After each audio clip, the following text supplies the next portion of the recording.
Swala la malipo yao wafanyakazi ambao si tunawaajiri, sababu tunaamini wao ni binadamu, wanapokuja hapa wanakuwa na matumaini, lakini tumekuwa tukishuhudia maeneo mengine wanaweka mgomo na ukisikia mgomo manake mambo hayaendi sawa.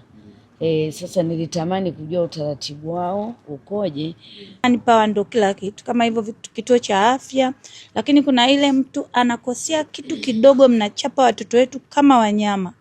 Tumeshaona kempu nyingi za hivi za wageni wanachokifanya. Sasa kwa kuwa tumefurahi wewe ni HR ambaye ni Mwafrika, mapunda, kwa hiyo tunaamini hapa hatutasikia kelele za hivyo kama wawakilishi. Haiwezekani mtu anapotea kachuma, huna uhakika, unapiga, damu zinamwagika, au kuna wengine mpishi anaumwa.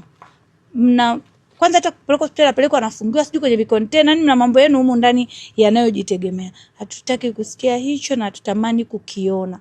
Mradi huu uwe fursa na iwe furaha kwa sisi ambao tutakuwa tunautengeneza kama wananchi, lakini pia kama watumiaji. Usiondoke mradi umeondoka unaacha watu vilema.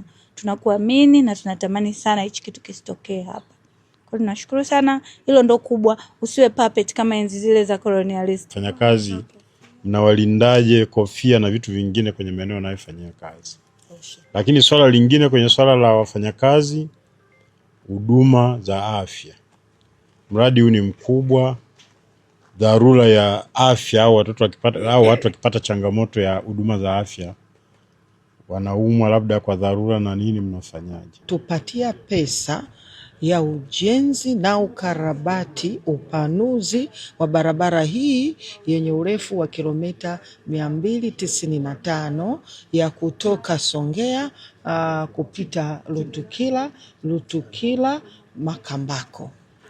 Barabara hii ni barabara muhimu sana ambayo kimsingi ilikuwa imejengwa tangu miaka 40 iliyopita, na barabara hii imekuwa ni mkombozi mkubwa katika kuchagiza maendeleo ya kiuchumi kwa wananchi mmoja mmoja, lakini pia kwa mkoa wa Ruvuma pamoja na taifa kwa ujumla. Nilisema progress ya mradi sasa tunaikadiria kwa 10%, kwa maana sasa tunahesabu pia kwa maana mitambo iliyoletwa site, wataalamu walioletwa site, na kazi chache ambazo zimeanza ambazo tumeziona kule za site clearance ya mradi, na kule barabara bypass pia tumeona zile kilomita 3 ambazo tayari ameanza kufanya site clearance. Kwa hiyo mradi huu